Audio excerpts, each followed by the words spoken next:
Good afternoon friends, welcome to my channel IAS PCS Hindi.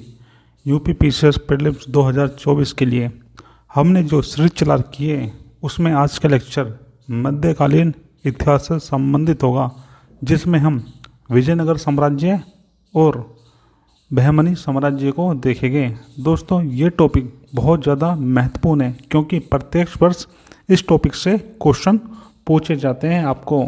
चलिए शुरू करते हैं। तो दोस्तों, सबसे पहले हम स्टडी करेंगे विजयनगर साम्राज्य की। तो दोस्तों, जो विजयनगर साम्राज्य था इसकी स्थापना हुई थी 1336 में, और ये की थी दो भाइयों ने जिनका नाम था हरिहर एवं बुक्का। इनकी जो प्रारंभिक राजधानी थी इसका नाम था हम्पी। और यहाँ पर क्या है, विभिन्न राजवंश आपको देखने को मिलेंगे जो शासन करते थे, जिसमें सबसे पहले आता आपका संगम वंश जो रहा था आपका 1336 से लेकर 1485 तक। और दोस्तों, ये जो संगम वंश है इसी की स्थापना की थी इन दोनों भाइयों ने जिनका नाम था हरिहर एवं बुक्का। इन्होंने ही स्थापना की थी संगम वंश की। दूसरा था आपका सालू वंश जो रहा आपका 1485 से लेके 1505 तक। और उसके बाद आता है आपका तुलु वंश जो रहा है 1505 से 1565 तक। और जो अंतिम राजवंश आता है जिसका नाम था अरबिदु वंश, ये रहा आपका 1570 से लेकर 17वीं शताब्दी तक। तो इसमें सबसे पहले हम पढ़ेंगे संगम वंश जो रहा आपका 1336 से लेकर 1485 तक। तो दोस्तों, इसकी स्थापना हुई थी 1336 में, और ये दो भाइयों ने की थी जिनका नाम था हरिहर एवं बुक्का। जो आपका हरिहर प्रथम था इसने क्या करा था, 1343 में होयसल को अपने राज्य में मिला लिया था। फिर इसके बाद बना आपका हरिहर द्वितीय। इसने विजयनगर का प्रथम शासन कहा जाता है क्योंकि इसने क्या करा, विजयनगर पर अपनी स्थापना की थी। इसने ही जो हमारा संगम वंश था इसको एक अलग ही लेवल पर पहुंचाया था, इसलिए इसको विजयनगर का प्रथम शासक कहा जाता है। और इसने एक उपाधि भी ली थी जिसका नाम था महाराजा धीराज। बुक्का प्रथम ने वेदवार्क प्रतिष्ठापक की उपाधि ली थी। तो दोस्तों, बुक्का जो प्रथम था इसने उपाधि ली थी वेदमार्क प्रतिष्ठापक की।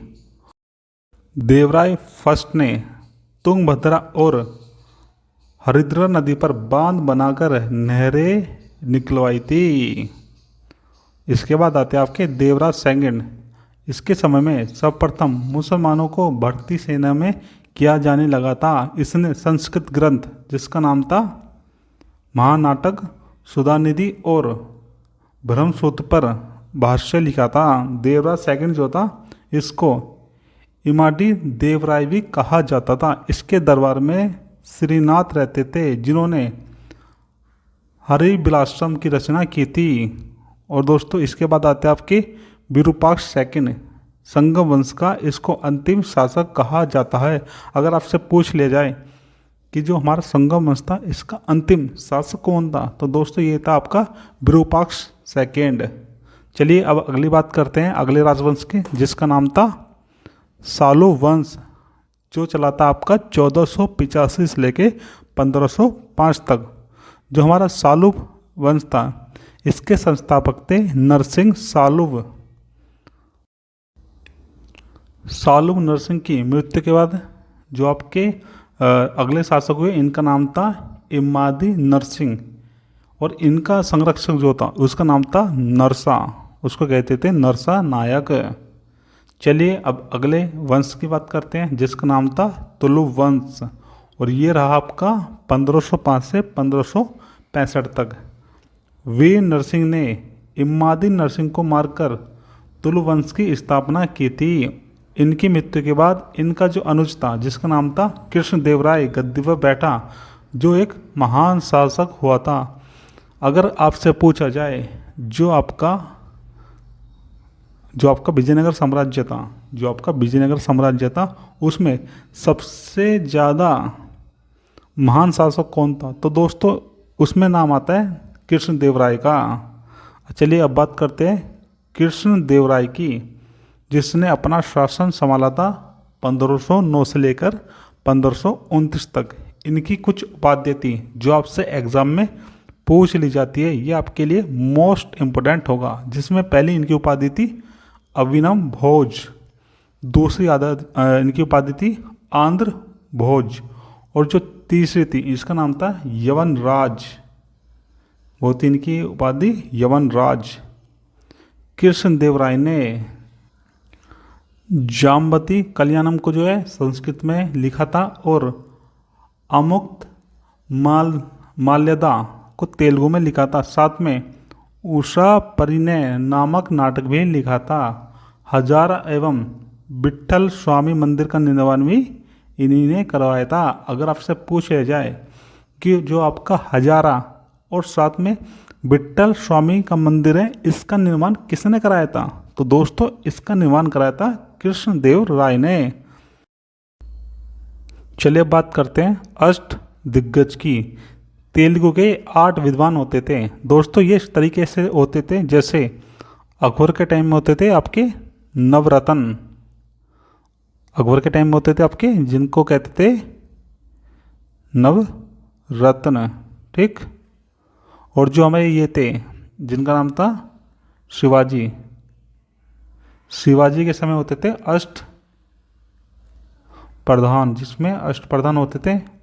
इस तरीके से क्या है, जो हमारे कृष्णदेवराय थे इनके समय भी 8 अष्ट दिग्गज होते थे, जिनमें सबसे तेलुगु कवि जिनका नाम था पेद्दाना, उन्होंने क्या करा, तेलुगु कविता को एक अलग ही लेवल पर लेके गए, और इसलिए इनको तेलुगु कविता का पितामह कहा जाता है। काली कुट्टा या बन्नी हट्टी का, या साथ में इसको कहते हैं राक्षसी तंगड़ी का युद्ध, जो हुआ था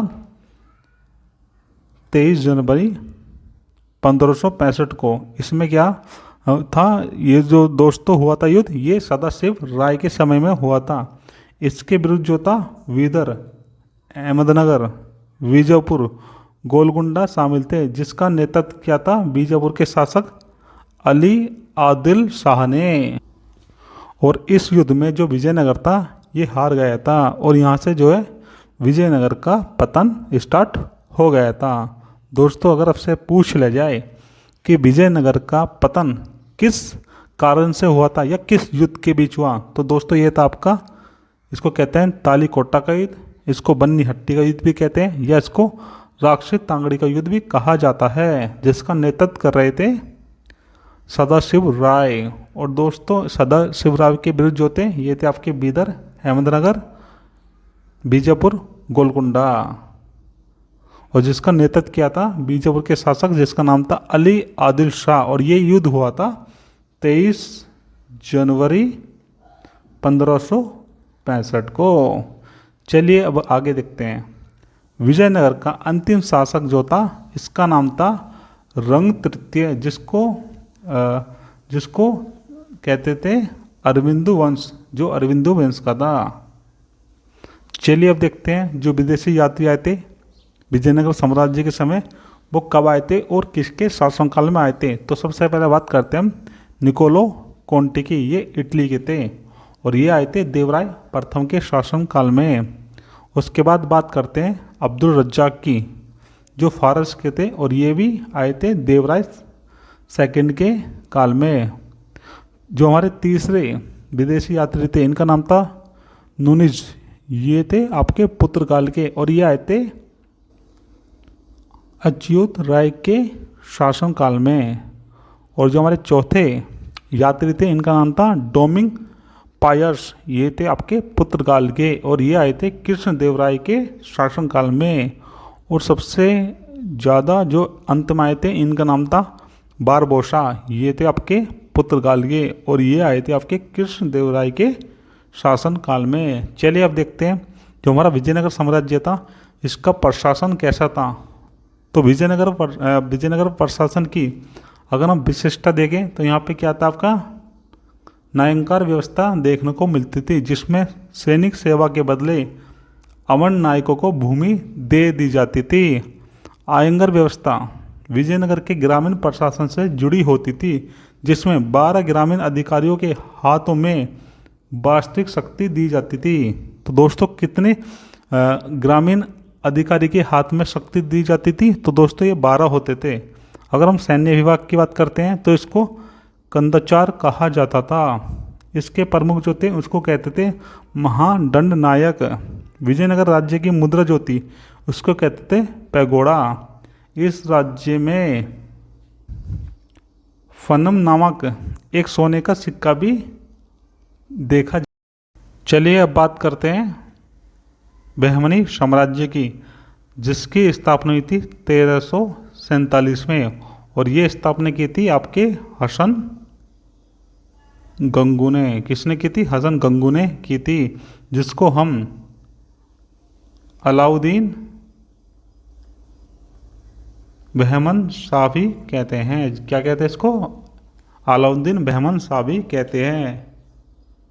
इसने क्या किया था? खलीफा से अपने पद की मान्यता ले ली थी, और इसकी जो राजधानी थी ये थी आपकी गुलबर्गा में।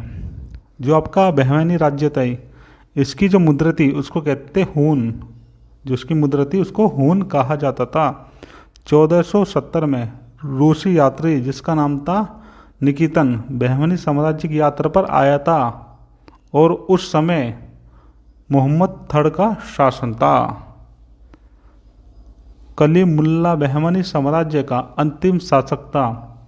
इसकी मृत्यु के बाद बहमनी साम्राज्य जो है 5 स्वतंत्र राज्यों में बढ़ गया था, जिसमें पहला आपका राज्य था जिसको कहते थे अहमदनगर, और इसकी स्थापना की थी, या यहाँ पे जो राजवंश था इसका नाम था निजाम शाही, और इसके संस्थापक थे मलिक अहमद। इसके संस्थापक थे मलिक अहमद। अगर हम बात करें बीजापुर की, तो यहाँ पे जो राजवंश शासन करता था इसका नाम था आदिल शाही, और इसकी स्थापना की थी यूसुफ आदिल शाही ने। चलिए अब बात करते हैं हम बरार की।